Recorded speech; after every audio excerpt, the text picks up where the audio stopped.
What's good, everybody? Welcome back to the channel, and you guys join me inside of the Volvo XC60 T8 Recharge, and I'm just going to do a quick review on the car. I do think that it's a good looking car. It's a really good looking car. It drives well. It's well priced. It's a plug-in PHEV, so you get electric range and fuel. So best of both worlds, really, because you get almost close to nothing in terms of fuel consumption. But there's a catch. There is a catch. For you to get the low figures that I'm sure a lot of journalists are always writing about, in terms of you get about 0.8 liters or 1.6 liters, your battery needs to be charged.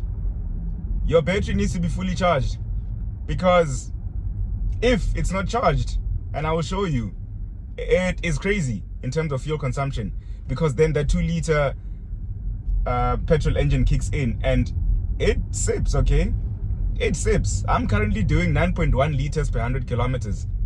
So for you to get the best results, you need to make sure that your battery is fully charged, meaning you have to charge your battery every night when you get home.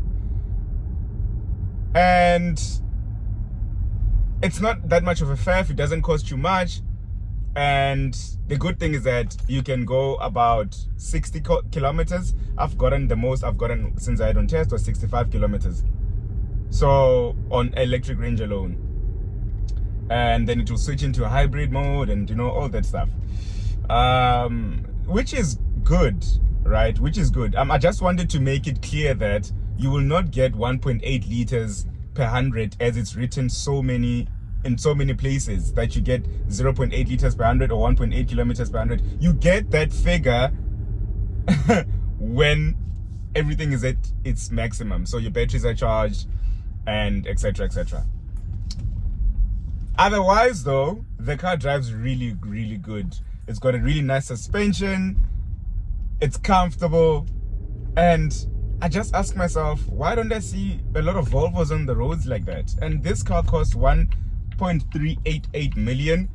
That's the starting price, and I think that's decently priced. When you look at the likes of the BMW X3s, the GLCs that I had, the GLC 220D or GLC 300 diesel, and this car has enough power, 309 kilowatts, 709 newton meters of torque. And obviously that's combining both electric motor powers and also internal combustion engine powers. So total outputs of 309 kilowatts as well as 709 newton meters of torque. It sends power to all wheels via an 8-speed automatic, which is, it does its thing. It's chilling. You don't really notice it, and that is quite cool. Now, Volvo looks beautiful. You look at the front and you still have the Thor hammer headlights, which are quite cool. You've got on here, because it's an EV-ish, you've got then at the rear some aerodynamic slats that just make it look more sleek, and you'll notice that's a plug-in hybrid. You then have obviously your plug-in charger on the left hand side of the vehicle, and your fuel cap on the other side, which is quite cool. It does look nice in this vapor gray color that it comes in. I do like it. It's sleek. You've got a panoramic sunroof. That it's beautiful. It's just gorgeous to look at.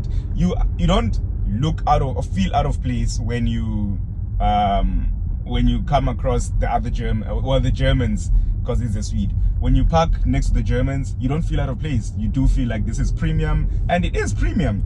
Where the Germans skimp out a lot, this comes packed with a lot of features. Heated and cooled seats, electric 4-way support lumbar seats, driver and passenger, heated steering wheel, a massive Bowers and Wilkins sound system. And if you guys have watched my XC90 video, you guys will know just how much I praise this sound system, because it's brilliant. The best sound system in any car that I've been in is that Bowers and Wilkins in the Volvos.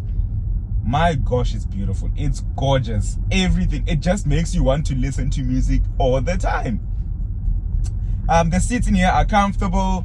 There's enough chargers or ports, USB ports for front and rear passengers. You know, the rear passengers are comfortable. The glass roof goes all the way back, so there's a lot of light that comes into the cabin, which is quite cool. What is not quite cool for me though is the fact that you don't have wireless Apple CarPlay or Android Auto. Sure, you do have the Google integrated interface, but sometimes I just want my Apple CarPlay and I don't want to connect it to the cable. I mean, just let me connect it, you know, wirelessly. And I don't think that's a big thing that can be done. And then also, I'm starting to feel that this portrait screen is starting to show its age in these Volvos. Especially after driving, obviously, the EX30, I do feel that this is now starting to show its age a lot. But yeah, and then you do have some actual physical knobs here for your volume and for you to skip. But for you to get into your climate, you have to actually click onto the screen. But it's not really much of a faff, really. Like, it's very easy to do and you get used to it quite quickly. And yeah, I do think that it's a great car. It drives beautiful. It's well priced, decently priced. That is for a premium compact SUV. It's not a compact SUV, for a premium family SUV. The quality in here is impeccable. There isn't any squeaks, or there isn't anything that's not supposed to be here, sorry. And yeah, that is, you know, there's a lot of safety systems as well with Volvos, which is that, like, you've got blind spot assist, heads-up display, which actually shows you a lot of information. You've got, I'll put the list on the screen because it's so much to describe, but there's a lot of safety systems, and Volvo always say that they avoid accidents or something like that. There's a saying that I'll look for, really, but Volvo and safety, we know it's paramount, and I do quite like that. You've got a wireless charger. There's a lot going on in this car that I do actually quite like, to be honest with you. I think they've put in a huge amount of work, and I'm not complaining. It drives incredible, like I mentioned. You just need to make sure that your car is charged. So yeah, that is the Volvo XC60 T8 Twin Recharged review. Thank you so much for watching. Don't forget, please head over to the link in my description. I'm giving away 10,000 Rand in cash to a lucky winner. All you have to do is subscribe to my channel and get a code with using that link in my description, and that's it, really. You'll get a code from Naked, and that's it. And thank you guys for those ones who've been getting codes and actually switching to Naked. That's really amazing. I mean, I'm a Naked client myself, so it's just really cool to see that people are actually saving money. So yeah, guys, let me know what else you'd like to see, but I did say that this is going to be a quick review, and that is my quick review. Peace out, and catch you guys on the next one.